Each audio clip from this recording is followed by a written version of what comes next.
아내가 입원해 있던 병실로 커다란 꽃다발이 도착한 건 출산 당일 오후 2시였어요. 제가 손으로 받은 그 꽃다발은 생각보다 무거웠습니다. 아내는 침대 위에서 힘든 얼굴로 웃었고 저는 그 꽃을 조심스럽게 침상 탁자 위에 놨어요. 빨간 장미, 흰 카네이션, 그리고 초록색 잎들이 자연스럽게 어우러진 그 꽃다발을 바라보며 저는 처음으로 아빠가 됐다는 실감을 느꼈습니다. 카드가 있었어요. 작은 하얀 봉투 안에 들어있던 그 카드를 뽑아 읽었을 때 제 눈가가 뜨거워졌습니다. 우리 아이 건강하길 바래. 그 문장을 읽는 순간 저도 모르게 눈물이 흘렀어요. 사랑하는 아내, 그리고 이제 막 태어난 우리 아이. 제 인생에서 이보다 더 완벽한 순간이 있을까 싶을 정도로 행복했습니다. 아내를 바라봤을 때 그녀는 아이를 안고 있었고 그 얼굴엔 모든 피로가 사라진 듯한 순수한 미소가 떠 있었어요. 그때까지만 해도 저는 아내를 의심하지 않았습니다. 우리가 쌓아온 결혼 생활, 함께한 시간들, 그리고 지금 태어난 이 아이까지 모든 게 진실이라고 굳게 믿고 있었어요. 시간이 흘렀습니다. 아내는 산후조리원을 거쳐 집으로 돌아왔고 우리의 일상은 아이라는 새로운 생명 중심으로 돌아가기 시작했어요. 밤샘 울음, 기저귀 갈기, 분유 먹이기. 그 반복 속에서 저와 아내는 피로해 보였지만 행복했습니다. 아이가 2달을 넘어가고 있었을 때 아내가 말했어요. 둘째 생각해봤어? 저는 깜짝 놀랐습니다. 첫 아이가 아직 어린데 둘째를 벌써 생각한다니요. 하지만 아내의 눈빛은 진지했어요. 나이도 있고 그리고 아기 키우는 거 생각보다 힘들지만 좋아. 한 명 더 갖고 싶어. 제가 웃음을 지었습니다. 그래, 열심히 사랑하다 보면 자연스레 생기겠지. 하지만 한 달이 더 지나갔을 때 아내가 임신이 안 된다고 말했어요. 이건 이상한 일이 아니었습니다. 임신은 사람의 힘으로 할 수 있는 게 아니니까요. 하지만 아내는 자꾸만 문제가 있다고 이야기했습니다. 뭔가 불안해 보였습니다. 혹시 우리가 뭔가 건강 문제 있는 건 아닐까? 아내가 산부인과를 찾아갔고 저는 함께 병원에 갔어요. 의사는 아내의 자궁 상태를 확인했고 모든 게 정상이라고 말했습니다. 산후 회복도 완벽했어요. 그 다음 의사는 저를 바라봤습니다.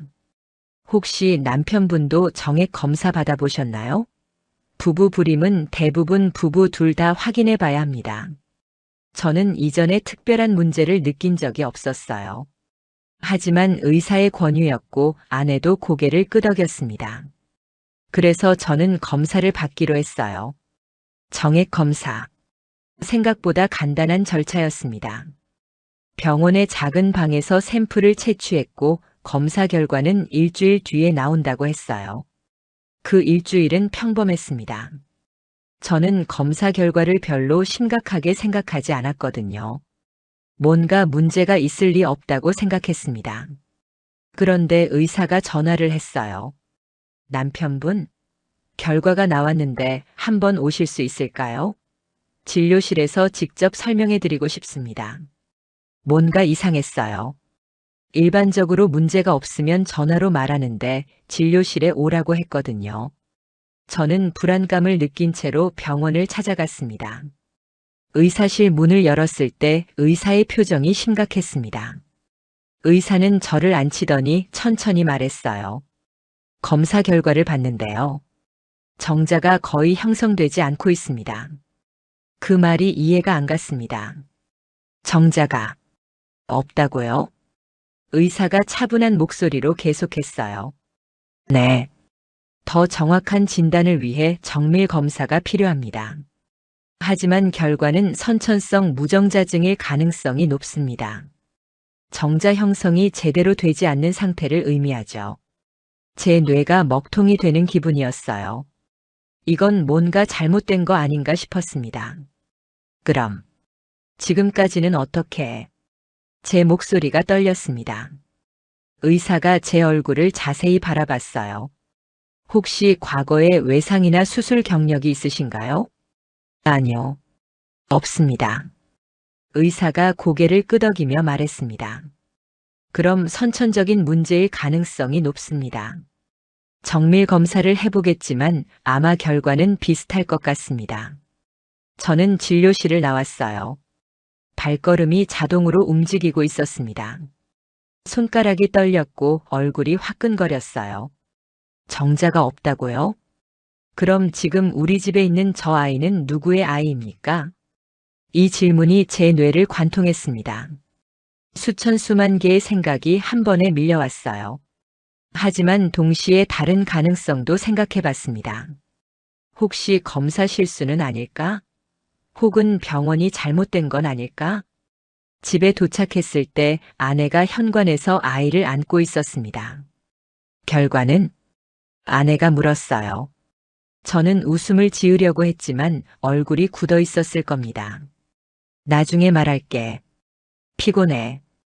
그렇게 그날을 넘겼어요. 정밀 검사 결과는 일주일 뒤에 나왔습니다. 병원을 다시 찾아갔을 때 의사는 검사 결과지를 제 앞에 펼쳤어요. 의사의 설명은 이전과 동일했습니다. 선천성 무정자증이 확실합니다. 정자 형성이 되지 않는 상태예요. 자연 임신은 사실상 불가능합니다. 그 순간 제 세상이 무너졌습니다. 아니, 무너진다는 표현도 맞지 않습니다. 제 발 아래 있던 땅이 갑자기 사라져버린 그런 기분이었어요. 숨이 나오지 않았습니다. 의사 선생님 혹시...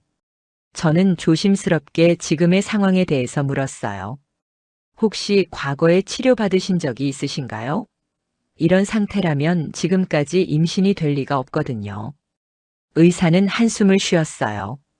자연 임신은 의학적으로 불가능합니다. 정자가 형성되지 않는 상황에서는 자연 임신 자체가 불가능하거든요. 제 심장이 철렁 내려앉았습니다. 의사가 천천히 말했어요. 혹시 친자 관계 확인을 해보신 적이 있나요? 아니요. 그럼 한번 해보시는 게 좋을 것 같습니다. DNA 검사요. 병원을 나가는 길 저는 한동안 주차장에 서 있었어요. 자동차의 핸들을 꽉 쥔 채로. 손가락이 하얀색으로 변할 정도로요. 이건 말이 안 됩니다. 이건 상식적으로 불가능합니다. 아내는 분명 임신했었고 아이를 낳았어요. 제가 병실에서 직접 봤거든요. 그럼 이게 무슨 의미입니까? 제가 생각할 수 있는 건 하나뿐이었어요. 아내가 내 몰래 누군가와 관계를 가졌다는 뜻. 그리고 그 결과가 이 아이라는 뜻. 저는 차 안에서 한참을 생각했습니다. 아내의 일상을 하나하나 떠올려 봤어요. 아내가 자주 다니던 곳들. 요가원, 친구 만남, 병원 검진. 그 중에서 유일하게 제가 함께하지 않은 곳은 요가원이었습니다. 아내가 임신 후반부에 자주 다니던 산후요가원. 자연분만에 도움이 된다면서 매일같이 나가던 그곳. 제 머릿속에 한 가지 시나리오가 떠올랐어요. 하지만 그건 너무 끔찍한 생각이어서 저는 그것을 생각하지 않으려고 했습니다. 집으로 돌아갔을 때 아내는 거실에서 아이를 안고 있었어요. 아이는 자고 있었고 아내는 조용히 아이를 토닥이고 있었습니다. 검사는 어땠어? 아내가 물었어요. 그 얼굴엔 평온함이 가득했습니다. 결과는 다음 주에 나온대. 저는 거짓말을 했습니다. 결과는 이미 나왔거든요. 그것도 끔찍한 결과로요. 그 밤 저는 잠을 이루지 못했어요. 침대에 누워 있으면서 천장을 바라본 채로 한 가지만 생각했습니다. 아내의 핸드폰. 그곳에 모든 답이 있을 거라는 생각이요. 다음 날 아내가 샤워하러 간 사이 저는 아내의 핸드폰을 들었어요. 비밀번호는 아이의 생년월일이었습니다. 쉽게 열렸어요. 통화 기록을 봤습니다. 요가 강사라고 저장된 번호가 있었어요. 이름이 아니라 직업으로만 저장된 번호. 그 번호와의 통화 기록을 봤을 때 임신 중 거의 매일 통화했다는 게 보였습니다. 카톡 기록을 봤습니다. 하지만 메시지는 모두 삭제되어 있었어요. 마지막 메시지는 출산 일주일 전이었습니다. 앞으로 연락 끊자. 이게 최선이야. 그 메시지 이후에 답장은 없었어요. 제 손이 떨렸습니다. 이건 의심의 영역을 벗어났습니다. 이건 사실이었어요. 저는 그날부터 조용하게 그리고 철저하게 움직이기 시작했습니다. 먼저 필요한 건 증거였어요. 감정적으로 행동하면 아무것도 증명할 수 없다는 걸 알고 있었거든요. 통신사에 문의했습니다. 법적 정당한 사유가 있으면 통화 기록 상세 조회가 가능하다고 했어요. 저는 형사 고소 관련이라는 사유로 신청했습니다. 부부간 신뢰 위반으로 인한 민사 분쟁이라고 구체적으로 설명했어요. 통신사는 그 요청을 승인했습니다. 며칠 뒤 저는 그 번호의 주인을 알게 됐습니다. 박진호, 37세. 아내가 다니던 산후요가원의 강사. 그 이름을 본 순간 제 전체 몸이 화끈거렸어요. 아내가 임신 마지막까지 요가를 다닌 이유가 이제야 이해가 됐습니다. 자연분만에 도움이 된다고 하면서 매일 다니던 그 요가원에서 그 남자를 만나고 있었다는 뜻이었으니까요.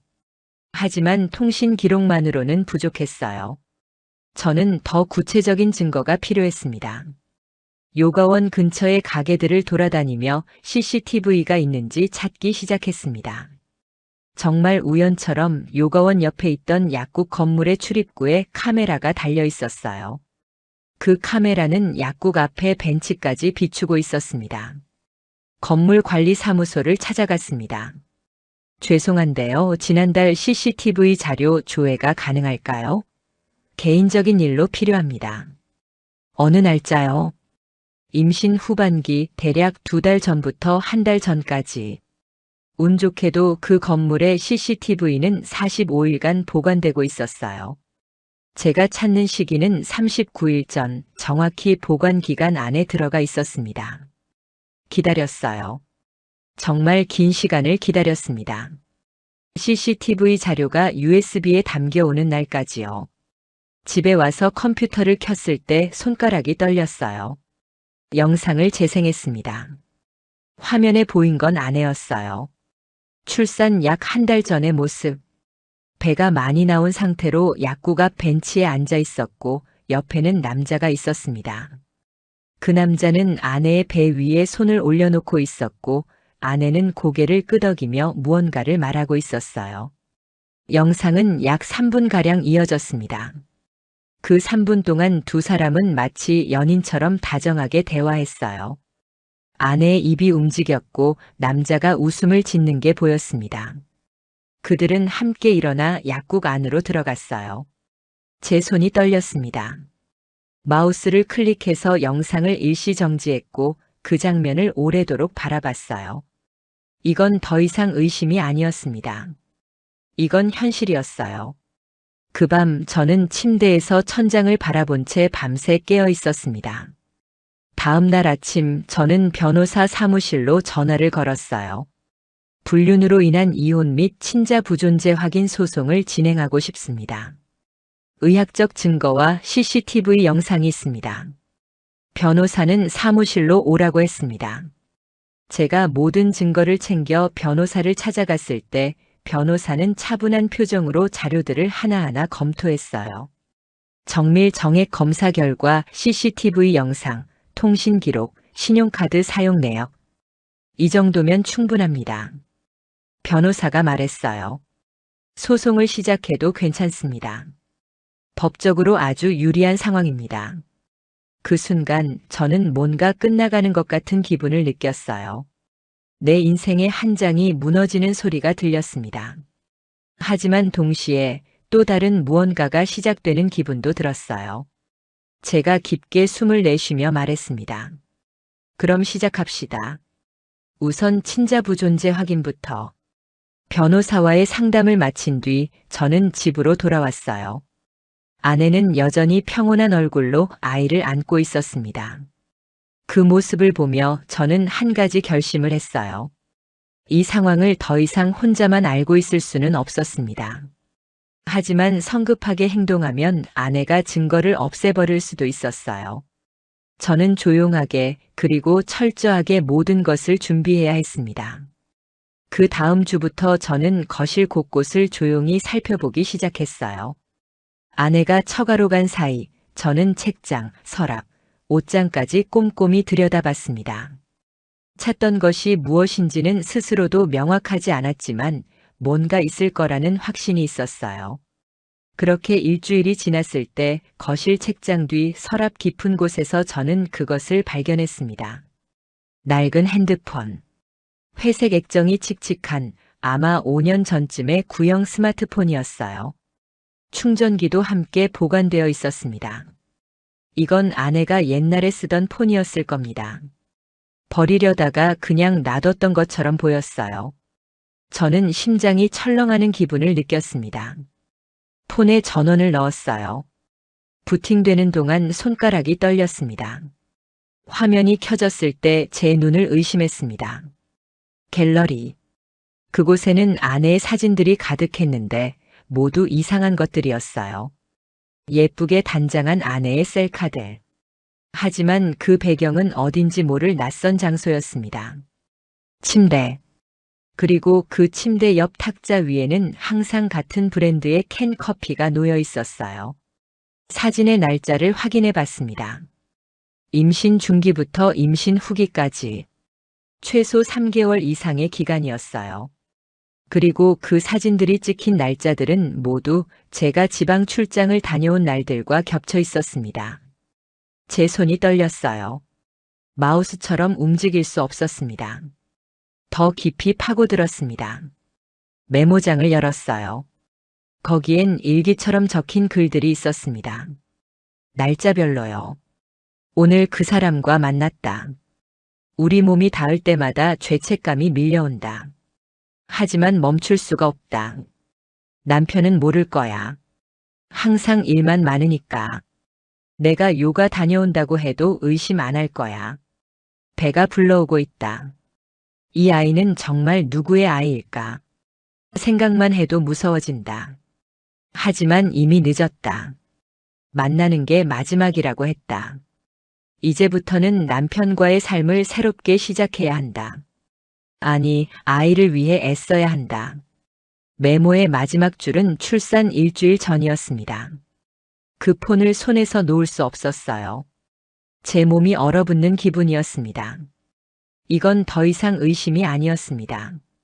이건 아내의 직접적인 자백이었어요. 저는 그 폰의 데이터를 모두 컴퓨터로 옮겼습니다. 혹시 모를 상황에 대비하기 위해서요. 그리고 다음 날 저는 통신사에 또 다른 요청을 했습니다. 위치 추적 기록 조회. 법적 정당한 사유가 있다면 가능하다고 했어요. 저는 동일하게 형사 고소 관련이라는 사유로 신청했습니다. 몇 일이 걸렸지만 통신사는 요청을 승인했고 제가 찾는 기간의 위치 기록을 제공했어요. 기록을 분석해 보니 패턴이 명확했습니다. 아내가 요가원에 갈 때 그 근처의 특정 장소에서 몇 시간씩 머무르고 있었어요. 그 장소는 요가원에서 약 500m 떨어진 골목이었습니다. 저는 그 골목의 위성 지도를 켜봤습니다. 그곳엔 여러 건물들이 있었어요. 그중 하나를 클릭했을 때 정보를 확인할 수 있었어요.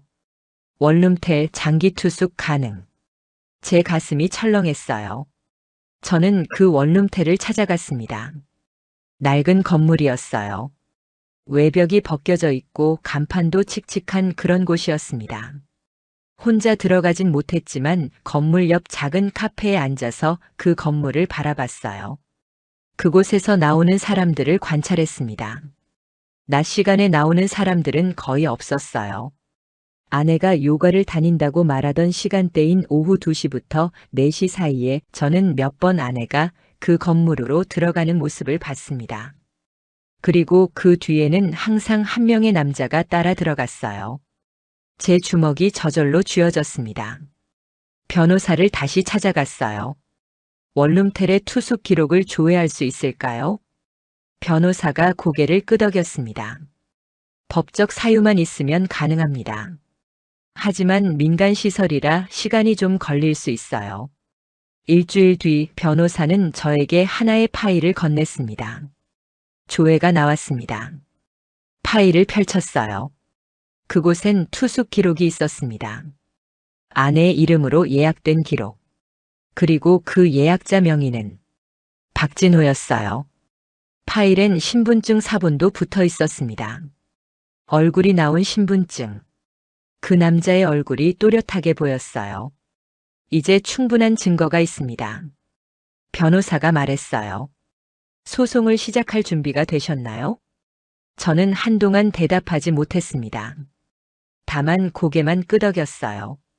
변호사는 친자 부존재 확인 소송, 이혼 소송, 그리고 상간자 위자료 청구 소송을 동시에 준비하기로 했습니다. 모든 절차에 필요한 서류들을 준비했어요. 의사의 검사 결과, CCTV 영상, 통신 기록, 위치 추적 기록, 투숙 기록. 이건 거의 완벽한 증거들이었습니다. 그런데 저는 한 가지를 더 하고 싶었어요. 그 남자를 직면하고 싶었습니다. 변호사가 말했어요. 그건 좋은 생각이 아닙니다.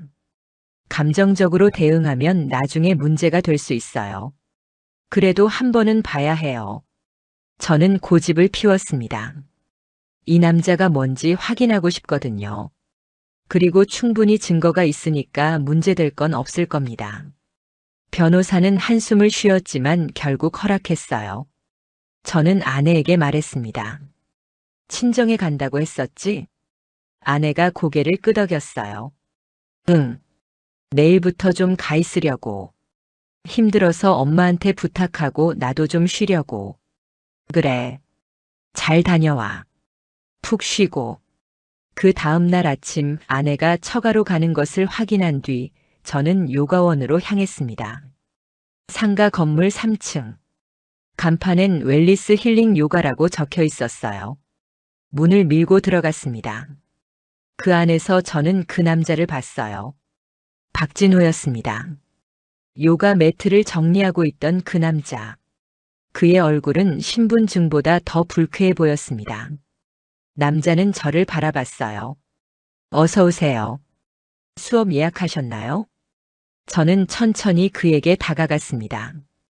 당신이랑 이야기할 게 있어. 남자의 표정이 굳었어요. 누구세요?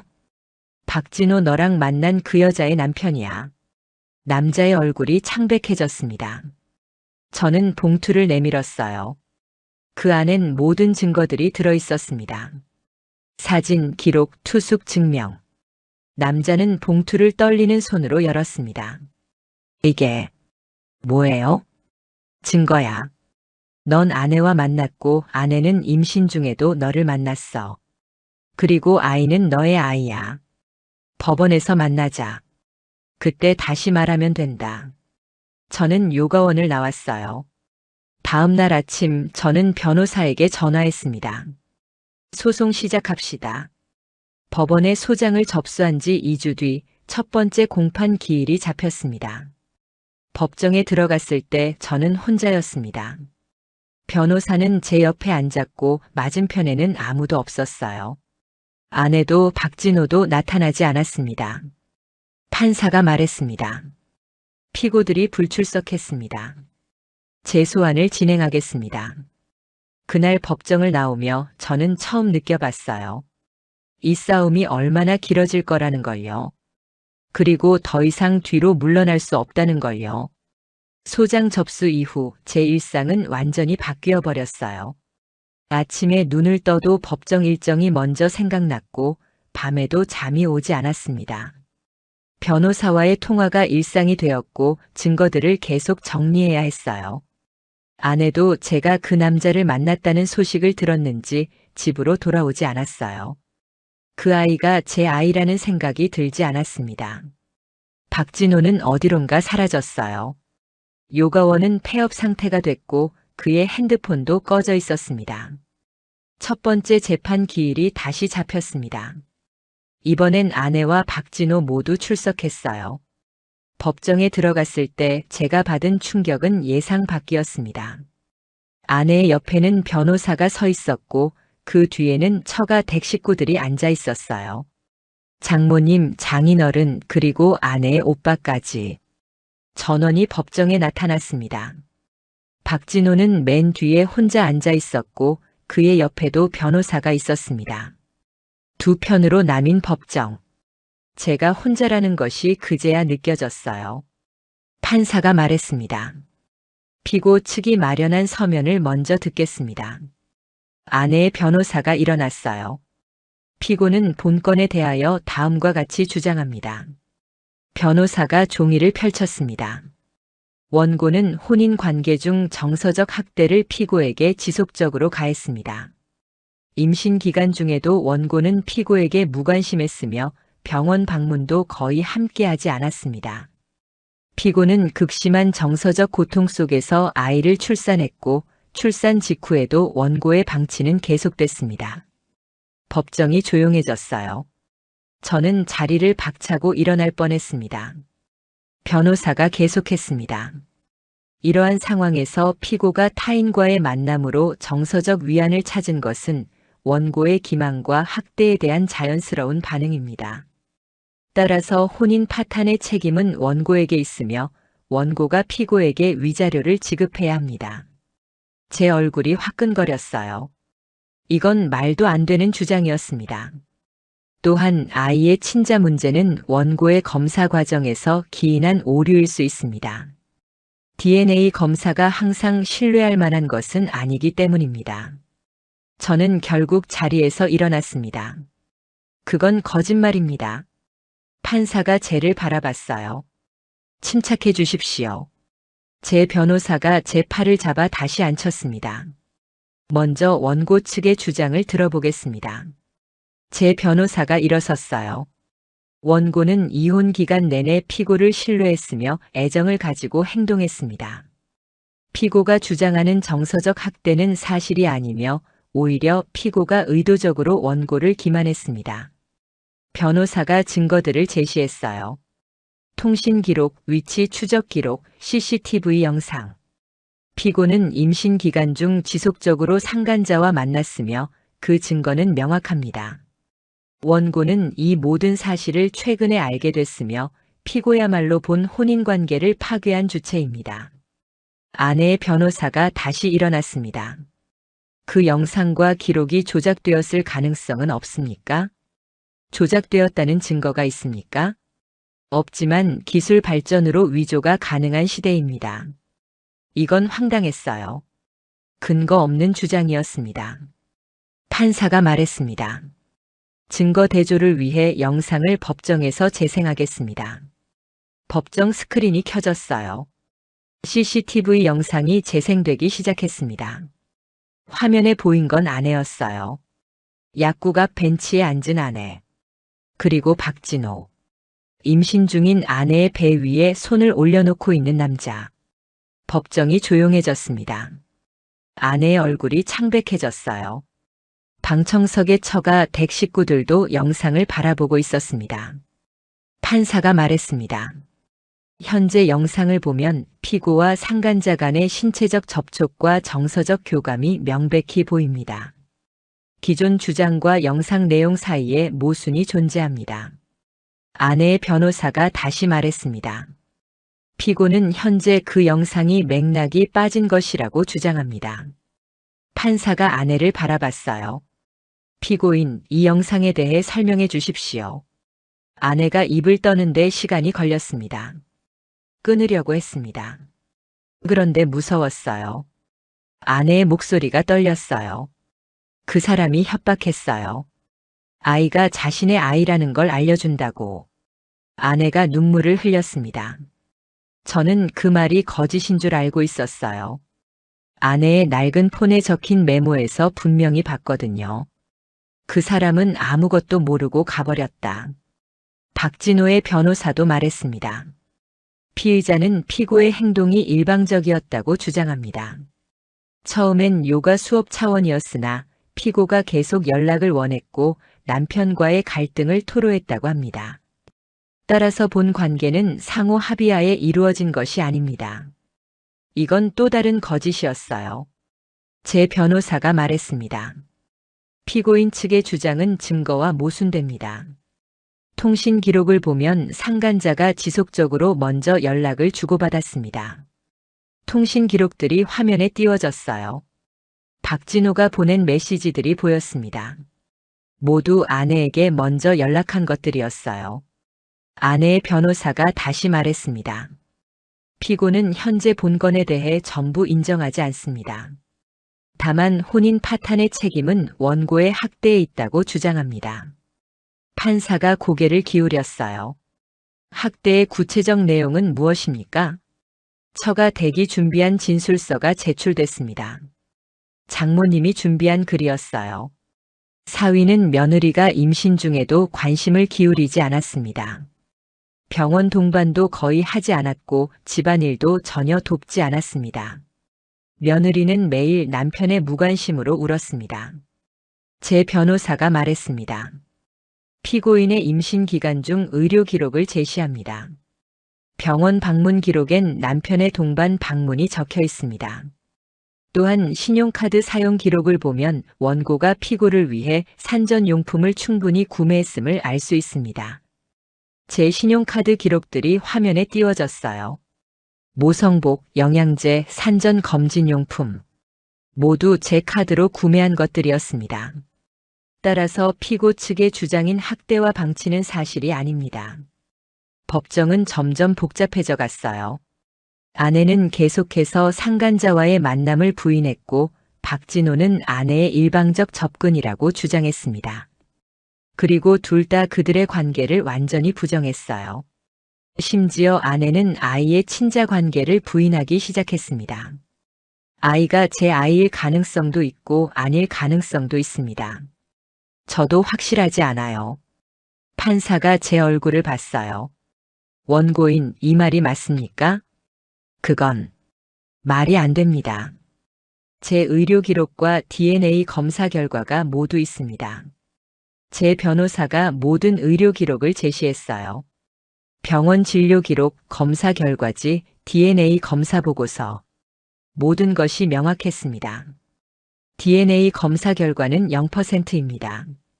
이는 친자 관계가 없다는 뜻입니다. 판사가 종이를 들었어요. 이 검사는 어느 병원에서 했습니까? 아이를 낳은 그 병원입니다.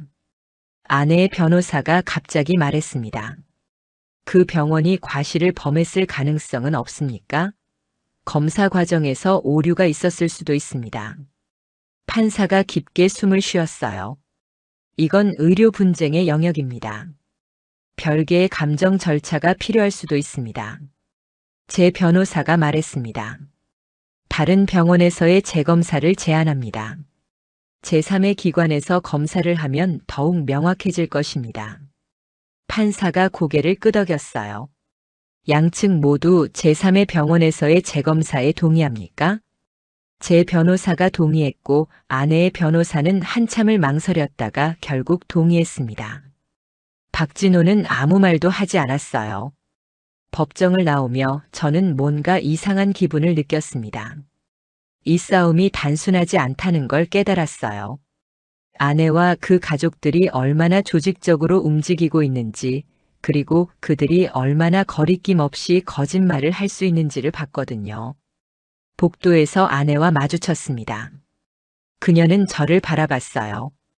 그 눈에는 분노가 가득했습니다. 넌 정말 이렇게까지 하려고? 넌 내가 뭘 잘못했는데? 저는 그 말이 믿기지 않았어요. 하지만 대답하지 않았습니다. 더 이상 말해봤자 소용없다는 걸 알고 있었거든요. 다음 날 아침 제 휴대폰에 한 통의 문자가 들어왔어요. 아내였습니다. 아이 때문에 합의할 수 있을까? 법정 싸움은 아이한테도 안 좋아. 저는 대답하지 않았습니다. 그 대신 변호사에게 전화했어요. 소송 계속 진행하시죠. 재검사 결과가 나오기까지 3주가 걸렸어요. 그 3주 동안 저는 매일같이 일상과 싸움을 반복했습니다. 아이를 돌보면서도 변호사와 통화했고 밤에는 법정에서 나눌 말들을 생각했어요. 새로운 병원에서의 DNA 검사 결과는 이전과 동일했습니다. 0%. 제 변호사는 이 결과를 법원에 제출했고 두 번째 공판 기일이 잡혔습니다. 법정이 다시 시작됐을 때 분위기는 전과 다르게 무거웠어요. 판사의 얼굴도 심각해 보였습니다. 재검사 결과를 제시합니다. 제 변호사가 새로운 병원의 검사 결과를 법정에 제출했어요. 판사가 종이를 읽었고 고개를 끄덕였습니다. 두 병원 모두 동일한 결과입니다. 0%의 친자 관계 확률. 이는 의학적으로 매우 명확한 결과입니다. 아내의 변호사가 다시 말했습니다. 피고는 현재 이 결과가 통계적 오류일 수 있다고 주장합니다. DNA 검사도 완벽하지 않을 수 있습니다. 판사가 변호사를 바라봤어요. 두 개의 독립적인 기관에서 동일한 결과가 나왔는데 이것도 오류라고 생각하십니까? 의학적으로 그럴 가능성은 희박하지만 이론적으로는 존재할 수 있습니다. 이건 황당했어요. 과학적 근거가 전혀 없는 주장이었습니다. 판사가 제 변호사를 봤습니다. 원고 측에 추가 주장이 있습니까? 있습니다. 피고와 상간자의 진술이 계속해서 바뀌고 있다는 점을 지적하고 싶습니다. 제 변호사가 이전 법정 기록을 꺼냈어요. 지난 공판에서 피고는 상간자가 자신을 협박했다고 주장했습니다. 하지만 통신 기록을 보면 상간자가 협박할 만한 내용이 전혀 없습니다.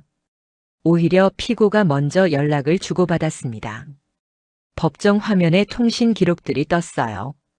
박진호가 보낸 메시지들이었습니다. 안녕, 오늘 볼 수 있을까? 요가 후에 만날까? 기다리고 있어.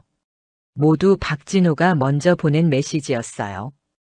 아내가 보낸 답장도 함께 표시됐습니다. 그래. 30분 뒤에 봐. 항상 고마워. 많이 보고 싶어. 판사가 이 기록들을 자세히 살펴봤습니다. 아내의 변호사가 다시 말했습니다. 그 메시지들이 맥락을 잃은 것일 수 있습니다. 전체 상황을 보면. 전체 상황이 무엇입니까? 피고는 매우 어려운 상황에 있었습니다. 임신 중 남편의 방치로. 제 변호사가 끼어들었어요. 원고는 병원 검진을 함께 했으며 임신용품을 구매했고 친구들과의 만남도 지원했습니다. 오히려 피고가 원고의 신뢰를 철저히 배신했습니다. 판사가 아내를 바라봤어요. 피고인 직접 말씀해 주십시오. 상간자와의 관계는 정확히 무엇이었습니까? 아내가 입을 떨며 말했습니다. 일시적인 감정의 도피였어요. 감정의 도피? 네. 남편이 이해를 못해주고 외로웠어요. 그 사람은 나를 이해해준다고 생각했어요. 제 변호사가 말했습니다. 그렇다면 피고는 원고를 기만한 것입니다.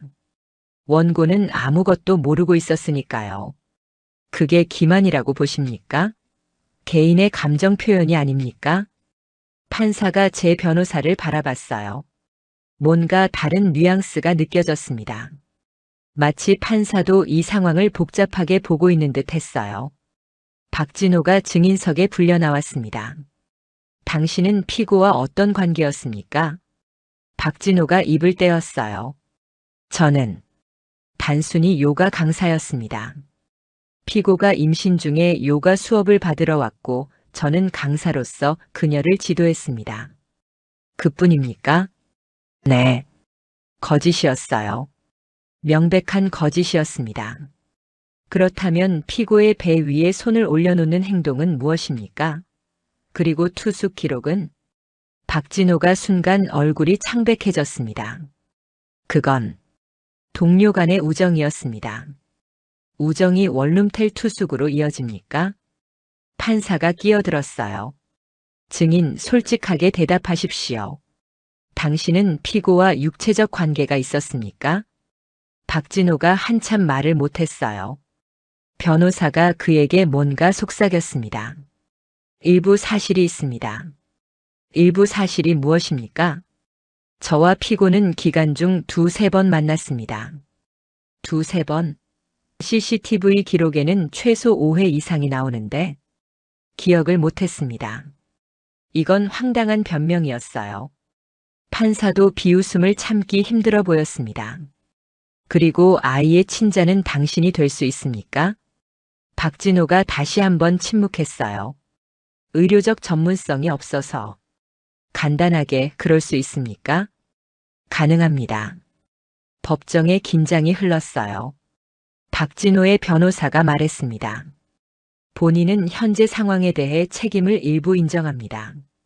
하지만 피고가 먼저 접근했던 점도 고려해달라고 요청합니다. 당신의 의뢰인 기록을 보면 당신이 먼저 연락했습니다. 그것도 상황에 따른 것입니다. 어떤 상황 말인지 명확하지 않았어요. 그것도 변명처럼 들렸습니다. 아내의 변호사가 다시 공격했습니다. 원고는 피고에게 정서적 학대를 가했으며 그로 인해 피고가 상간자를 만나게 된 것입니다. 따라서 원고가 이 상황의 책임을 져야 합니다. 피고의 선택이 원고의 책임입니까? 그렇습니다. 혼인 관계가 파탄났기 때문에. 제 변호사가 말했습니다. 혼인 관계가 파탄났다는 건 피고의 불륜 이후의 일입니다. 원고는 지금까지 진실에 기초한 관계라고 믿고 있었습니다. 법정이 복잡해졌어요. 법관들이 뭔가 논의하는 듯 했습니다. 판사가 말했습니다. 본건은 복잡한 사항을 포함하고 있습니다. 친자 관계는 명확하지만 혼인 파탄의 책임 귀속에 대해서는 추가 검토가 필요합니다. 제 변호사가 바로 말했습니다. 원고는 명확한 증거를 제시했습니다. 의료 기록, CCTV 영상, 통신 기록, 투숙 증명. 모두가 피고의 불륜을 증명합니다. 판사가 고개를 끄덕였어요. 그렇습니다. 따라서 친자 부존재는 확정되겠습니다. 마침내 판사가 친자 부존재를 인정했습니다. 하지만 판사가 계속했어요. 다만 이혼의 책임 귀속에 대해서는 좀 더 신중할 필요가 있습니다. 피고가 주장하는 정서적 방치도 일정 부분 인정될 수 있습니다. 어떤 부분입니까? 피고가 임신 중에 남편의 지원을 충분히 받지 못했다는 점입니다. 제 변호사가 의아해하는 표정을 지었어요. 원고는 충분히 지원했습니다. 기록이 있습니다. 기록이 있어도 감정적 지원까지는 기록될 수 없습니다. 이건 말이 안 되는 판단이었어요. 감정적 지원의 부재가 불륜을 정당화할 수는 없었거든요. 제 변호사가 말했습니다. 그렇다면 상간자도 법적 책임을 면할 수 있다는 뜻입니까? 본인은 그런 취지는 아니지만 모든 책임을 일방에게 돌릴 수는 없다는 입장입니다. 법정을 나오며 저는 뭔가 이상한 기분을 느꼈습니다. 명백한 증거들이 있었는데 판사가 뭔가 다르게 해석하고 있었어요. 마치 저도 어느 정도 책임이 있다고 말하는 것처럼요. 복도에서 제 변호사가 말했습니다. 다음 기일이 판결 기일이 될 겁니다. 그때 최종 판결이 나올 거예요. 친자 부존재는? 그건 확정입니다. 이미 판사가 인정했거든요. 그럼 이혼과 위자료는? 그건 좀 더 봐야 할 것 같습니다. 판사가 중립적이지 못해 보입니다. 변호사가 말한 게 맞는 것 같았어요. 판사는 제 증거를 받아들이면서도 동시에 아내의 주장도 인정하고 있었습니다. 그날 밤 저는 처음으로 무너졌어요. 아이가 자고 나서 침대에 누워 천장을 바라봤습니다. 내가 뭔가 잘못한 건가? 아내는 저를 기만했고 다른 남자를 만났고 내 아이가 아닌 아이를 낳았습니다. 모든 게 명확했어요. 하지만 법정에선 그 명확함이 흐릿해졌습니다. 감정이 판단을 흐리는 건가요? 아니면 법이 원래 그런 건가요? 다음 날 아침 저는 결심을 했어요. 변호사에게 전화했습니다. 추가 증거가 있을까요? 어떤 종류의? 뭐든 좋습니다. 더 명확한 증거가 필요합니다. 변호사가 말했습니다. 원고께서 할 수 있는 건 다 했습니다. 이제는 법정에 맡길 수밖에 없습니다. 그럼 이대로 지면 어떻게 돼요? 그럴 확률은 낮습니다. 친자 부존재와 불륜 사실이 명확하니까요. 다만 위자료 액수나 이혼 책임의 정도가 조정될 수는 있습니다. 판결 기일이 일주일 남았을 때 저는 완전히 다른 상태에 빠져 있었어요. 법정에서의 패배감이 자꾸만 밀려왔습니다. 명백한 증거들이 있었는데도 판사가 계속 아내의 주장을 받아주는 것처럼 보였거든요. 그날 밤 저는 침대에 누워 천장을 바라봤습니다. 손가락이 자동으로 움직여 아내의 낡은 폰을 다시 켰어요. 이미 몇 번을 봤던 메모들이었지만 다시 한번 읽어봤습니다. 메모들을 처음부터 끝까지 읽으며 저는 뭔가 놓친 게 있는지 확인했어요. 대부분 일상적인 내용이었습니다. 몸의 변화, 요가 다녀온 경험, 남편에 대한 불평들. 그런데 한 장의 메모가 달랐어요. 출산 정확히 17일 전에 적힌 것이었습니다. 오늘은 마지막이라고 했다. 더는 안 된다고. 근데 이 뱃속의 아이는 누가 봐도 그 사람과 닮을 수밖에 없을 것 같다. 눈매, 손가락 길이까지. 남편은 절대 모를 거야. 아이가 자라면서 서서히 들킬 때까지. 그때는 늦을 거야. 우리는 이미 부부가 된 뒤고 아이는 이미 법적으로 내 남편의 아이가 된 후일 거야. 두렵긴 하지만 이게 제일 나은 방법이다. 제 손이 떨렸어요. 이건 단순한 일기가 아니었습니다. 이건 계획이었어요. 아내가 의도적으로 이 상황을 만들었다는 명백한 증거였습니다. 메모 뒤에는 또 다른 구절이 있었습니다. 그 사람은 아무것도 모를 거야. 나는 남편과 계속 살아갈 거고 아이는 우리 아이로 자랄 거야. 이게 죄책감이 생겨야 할 일인가? 당연하지. 하지만 이미 선택한 길이다. 제 가슴이 철렁했습니다. 이건 단순한 불륜이 아니었어요. 이건 계획된 기만이었습니다. 다음 날 아침 저는 이 메모를 변호사에게 보냈어요. 변호사의 반응은 즉각적이었습니다. 이건 확정적입니다. 이건 피고의 직접적인 자백입니다. 사기 혐의까지 성립할 수 있어요. 사기? 네. 피고가 의도적으로 상간자의 아이를 남편에게 속인 행위. 이건 민법상 사기에 해당합니다. 형사고소도 가능합니다. 그 메모의 내용으로 무장한 저는 새로운 계획을 세웠어요. 아내가 자주 가던 약국. 출산 전후로 자주 들렀던 그 약국을 다시 찾아갔습니다. 약사를 바라봤어요. 혹시 내 아내가 요가 강사라는 남자랑 같이 온 적 있나요? 약사가 잠깐 생각했습니다. 아, 그분 말씀이세요? 맞아요. 임신했을 때였는데 두 분이 벤치에 앉아 계신 거 봤어요. 손잡고요. 벤치에서? 네, 약국 앞 벤치요. 꽤 오래 앉아 있었어요. 저도 출입할 때 몇 번 봤습니다. 약국 앞 벤치. 그곳을 살펴봤어요. 건물 벽면에 CCTV가 있었습니다. 다만 이번엔 다른 시기의 기록을 요청했어요. 제가 봤던 영상과 겹치는 부분을 다시 확인해야 했거든요. 건물관리사무소에서는 이미 이전에 자료를 준 적이 있어서 이번 요청도 빠르게 처리됐습니다.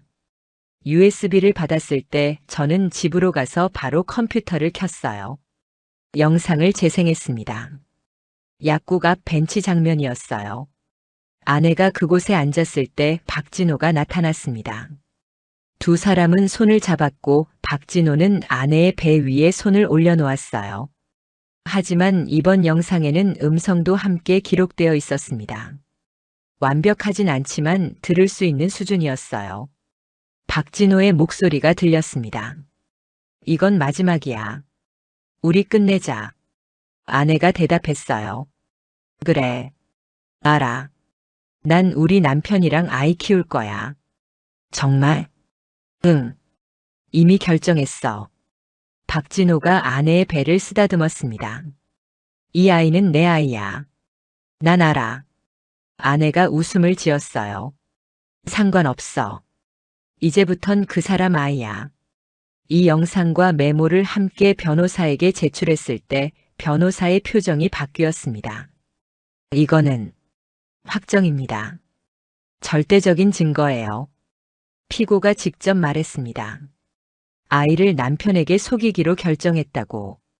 법정에서 이것을 사용할 수 있을까요? 당연합니다. 이제 판사가 어떻게 판단하든 피고는 피할 수 없습니다. 판결 기일 전날 밤 저는 처음으로 마음이 놓였어요. 이제 정말로 모든 증거가 준비됐습니다. 메모, 영상, 음성 기록. 이건 더 이상 의심의 영역이 아니었어요. 변호사가 말했습니다. 이제 피고는 어떤 변명도 할 수 없습니다. 판결 기일이 되었어요. 법정에 들어갔을 때 저는 한 가지 다른 점을 느꼈습니다. 이전에 불안감이 없었어요. 제 손에는 모든 증거가 들어있었거든요. 변호사가 저에게 속삭였습니다. 준비되셨나요? 네. 법정에 앉았을 때 판사는 여전히 심각한 표정이었어요. 아내는 변호사 옆에 앉아 있었고 박진호는 맨 뒤에 혼자 앉아 있었습니다. 처가 댁 식구들도 방청석을 가득 채웠어요. 판사가 말했습니다. 오늘 판결을 내리기 전에 추가 증거가 있다고 들었습니다. 제 변호사가 일어섰어요. 그렇습니다. 변호사가 메모 사본을 제출했습니다. 본 메모는 피고가 출산 17일 전에 직접 작성한 것입니다. 내용을 보시면 피고의 의도가 명확합니다. 메모가 판사에게 전달됐어요. 판사가 읽기 시작했습니다. 읽으면서 판사의 눈썹이 올라갔습니다. 판사가 아내를 바라봤어요. 이 글씨가 맞습니까? 아내가 말없이 고개를 끄덕였습니다.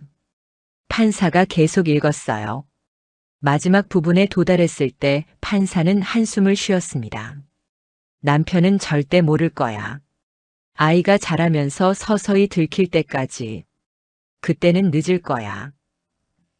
판사가 이 부분을 다시 읽었습니다. 피고인, 이건 무엇입니까? 당신이 의도적으로 이 상황을 만들었다는 뜻입니까? 아내의 입이 떨렸어요. 아니요. 그건 무엇입니까? 감정적인 글이었어요. 제 변호사가 끼어들었습니다. 추가 증거가 있습니다. 변호사가 영상과 음성 파일을 제출했어요. 약국 앞 벤치에서 촬영된 CCTV 영상입니다. 음성도 포함되어 있습니다. 법정 스크린이 켜졌어요. 영상이 재생되기 시작했습니다. 약국 벤치. 아내와 박진호가 나타났어요. 두 사람이 손을 잡았고 박진호가 아내의 배에 손을 올려놨습니다. 음성이 들렸습니다. 마지막이야. 우리 끝내자. 그래. 알아. 난 우리 남편이랑 아이 키울 거야. 정말? 응. 이미 결정했어. 박진호가 아내의 배를 쓰다듬었고 아내가 웃었어요. 상관없어. 이제부턴 그 사람 아이야. 법정이 조용해졌습니다. 침묵이 길게 흘렀어요. 판사가 표정을 굳혔습니다. 피고인, 이 영상은 무엇입니까? 아내의 눈에서 눈물이 흘렀어요. 하지만 그건 죄책감이 아니라 절망감처럼 보였습니다. 음성이 왜곡되었을 가능성이. 왜곡되었다는 명백한 증거가 있습니까? 아내의 변호사가 일어섰습니다. 판사님, 이 음성은 기술적으로 조작될 수 있습니다. 판사가 변호사를 바라봤어요. 두 개의 독립적인 기관에서 같은 결과를 냈고 메모와 영상이 일치합니다. 그것도 조작이라고 보십니까? 아내의 변호사는 말을 잃었어요. 박진호의 변호사가 일어섰습니다.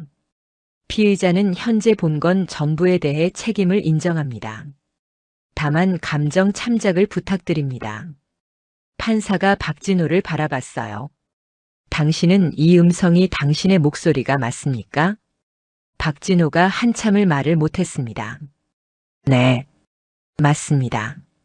그러면 당신도 피고와 함께 이 계획을 알고 있었다는 뜻입니까? 아니요. 저는. 아니요가 무엇입니까?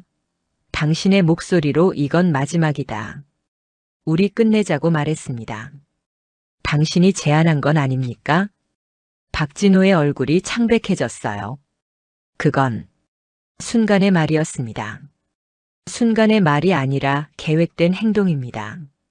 당신은 피고와 함께 원고를 의도적으로 기만한 것입니다. 판사가 아내를 다시 바라봤습니다. 피고인, 마지막으로 말씀할 기회를 드립니다. 아내가 입을 떼었어요. 목소리가 떨렸습니다. 죄송합니다. 그것뿐입니까? 아내는 더 이상 말하지 못했어요. 판사가 원고 측을 봤습니다. 즉, 저를 봤어요. 원고인은 본건에 대해 어떤 말씀이 있으십니까? 제가 일어섰습니다. 변호사가 제 팔을 잡아줬어요. 저는 침착함을 유지했습니다. 저는 한 가지만 말씀드리고 싶습니다. 저는 이 결혼 관계에서 거짓말을 한 적이 없습니다. 피고는 처음부터 저를 기만했습니다. 불륜뿐만 아니라 다른 남자의 아이를 제 아이라고 속였습니다. 저는 이 모든 사실을 최근에야 알게 됐습니다. 제 목소리가 떨렸어요. 판사님, 저는 정의를 원합니다. 거짓에 기초한 결혼 관계를 끝내고 싶습니다. 법정을 나오며 저는 변호사와 함께 복도를 걸었어요. 판결은 언제 나올까요? 2주 뒤입니다. 하지만 판사가 이미 방향을 정한 것 같습니다. 우리가 복도를 걷고 있을 때 아내가 뒤에서 따라왔어요. 기다려. 아내가 제 팔을 잡았습니다. 정말 미안해. 진심으로. 저는 천천히 돌아섰어요. 미안해? 내가 뭘 잘못했는지 알아. 하지만 아이는 그 아이는 내 아이야. 정말로. 저는 아내의 손을 떨어냈습니다. 아이는 내 아이도 아니야. 이제 법이 정할 거야. 2주가 지났어요. 판결 기일이 되었습니다. 법정에 들어갔을 때 판사는 이미 판결문을 손에 들고 있었어요. 판사가 말했습니다. 본건에 대하여 다음과 같이 판결합니다. 법정이 조용해졌습니다. 심지어 방청석의 처가 댁 식구들도 말을 하지 않았어요. 친자관계 부존재 확인 청구를 인용합니다. 피고와 상간자의 분류는 명백하며 피고가 의도적으로 원고를 기만한 사실이 증명됐습니다. 판사가 이혼 판결을 선언했습니다. 혼인을 이혼으로 해제합니다. 혼인 파탄의 책임은 전적으로 피고에게 있습니다. 위자료가 선언됐어요. 아내에게 3천만 원, 박진호에게 2천만 원. 또한 출생신고 관련 사기 혐의는 별건 형사사건으로 검찰에 이첩합니다. 피고는 허위로 배우자를 기망하고 출생신고를 진행한 혐의가 있습니다. 법정을 나왔을 때 저는 뭔가 이상한 기분이 들었어요. 승리했는데 그게 진짜 승리인지 확실하지 않았습니다. 변호사가 말했습니다. 축하합니다.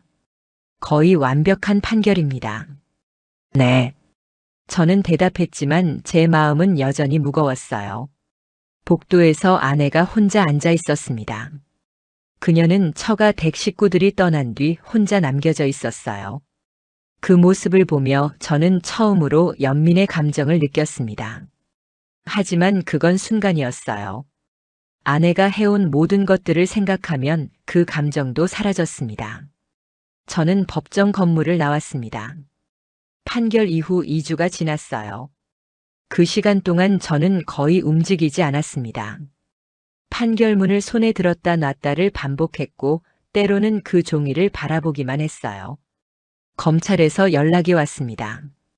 아내에 대한 형사 수사가 진행된다고 했어요. 사기죄 혐의로요. 검사는 저를 참고인으로 소환할 예정이라고 말했습니다. 조사실에서 검사는 제 진술을 받았어요. 물론 새로운 내용은 없었습니다. 모든 증거는 이미 법원에 제출된 것들이었거든요. 혹시 합의할 의사는 없으신가요? 검사가 물었습니다. 없습니다. 저는 바로 대답했어요. 합의할 이유가 없었습니다. 검사가 고개를 끄덕였습니다. 그럼 진행하겠습니다. 한 달 뒤 아내는 형사처벌을 받았어요. 사기죄로 기소되었고 법원은 기소유예 처분을 내렸습니다. 대신 사회봉사 명령이 붙었어요. 100시간의 사회봉사. 아내의 변호사는 형사처벌을 피하기 위해 극적으로 태도를 바꿨습니다. 아내도 모든 것을 인정했어요. 하지만 그건 이미 늦은 일이었습니다. 판결 후 3주째 되는 날, 저는 카페에서 아내를 만났어요. 아내가 연락을 했거든요. 아이에 대해 얘기하고 싶어. 제발. 그 말에 저는 가지 않으려고 했습니다. 하지만 아이를 생각했어요. 이 아이는 결국 아내의 아이이기도 했거든요. 그 아이에게는 죄가 없었습니다. 커피숍에서 아내를 만났어요. 그녀는 예전과 다르게 보였습니다. 얼굴이 창백했고 눈이 붓고 있었어요. 아이는 내가 키울 거야. 아내가 먼저 말했습니다. 알아. 넌 아이 보고 싶어 하지는 않겠지? 저는 한참 대답하지 못했습니다. 잘 키워. 그게 제 대답이었어요. 아내가 눈물을 흘렸습니다. 하지만 저는 더 이상 그 눈물이 의미하는 바를 모르고 있었어요. 죄책감인지 아니면 다른 무언가인지. 위자료는 좀 천천히 낼 수 있을까? 한 번에 낼 수 없을 것 같아. 제 변호사를 통해 분할 납부를 허락해 주라고 통보했습니다. 월 150만 원씩 20개월. 박진호는 요가원 폐업 이후 연락이 끊겼어요. 위자료 판결 이후 법원에서 강제 집행 절차를 밟았습니다. 그의 통장과 부동산이 압류됐고 결국 월급 일부가 매달 저에게 입금되기 시작했습니다. 그는 어디로 갔는지 아무도 모릅니다. SNS도 삭제했고 요가 강사 활동도 완전히 멈춘 상태였어요. 누군가는 그가 지방으로 내려갔다고 했지만 확인할 방법은 없었습니다. 이혼 신고를 하기 위해 저는 구청 민원실을 찾아갔어요. 신분증을 제출했고 창구 직원이 물었습니다. 사유는 어떻게 기재하실래요? 선택지가 여러 개 있었어요. 성격의 불합, 경제적 어려움, 가정 폭력. 다양한 이유들이 있었습니다. 저는 한참을 생각했습니다. 이 모든 일의 원인을 한두 글자로 표현할 수 있을까요? 결국 저는 펜을 들었어요. 배신. 직원이 고개를 끄덕였습니다. 아마 흔한 사유였나 봅니다. 알겠습니다. 처리하겠습니다. 이혼 신고서가 접수되던 날, 저는 아파트 베란다에 서 있었어요. 창밖으로 도시가 보였습니다. 저는 3년 전 이곳으로 신혼집을 들어올 때를 생각했습니다. 아내의 미소, 우리의 계획, 그리고 앞으로의 희망. 그 모든 게 거짓이었어요. 며칠 뒤 변호사로부터 최종 정리 연락이 왔습니다. 모든 소송이 마무리됐습니다. 위자료는 월별로 들어올 거고 아이는 피고의 법적 양육자가 되었습니다. 친자 부존재도 확정됐어요. 감사합니다. 제 목소리가 어색했어요. 이제 뭐든 편하신 대로 하시면 됩니다. 필요한 게 있으면 언제든 연락 주세요. 밤 11시 저는 혼자 침대에 누워 있었습니다. 옆에는 아무도 없었어요.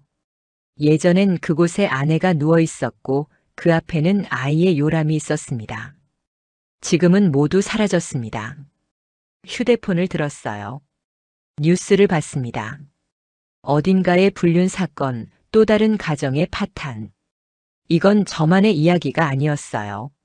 세상에는 수많은 거짓이 있고 그에 따른 파괴가 있습니다. 일주일 뒤 저는 심리 상담을 받기로 결정했어요. 변호사가 권유했습니다. 트라우마가 있을 거라고. 상담실에서 제 이야기를 했습니다. 전부를 말했어요. 상담사는 제 말을 듣기만 했습니다. 마지막에 상담사가 물었습니다. 지금 당신의 감정이 뭐라고 생각하세요? 저는 한참을 생각했습니다. 모르겠어요. 분노도 슬픔도 연민도 섞여 있는 것 같아요. 그렇군요.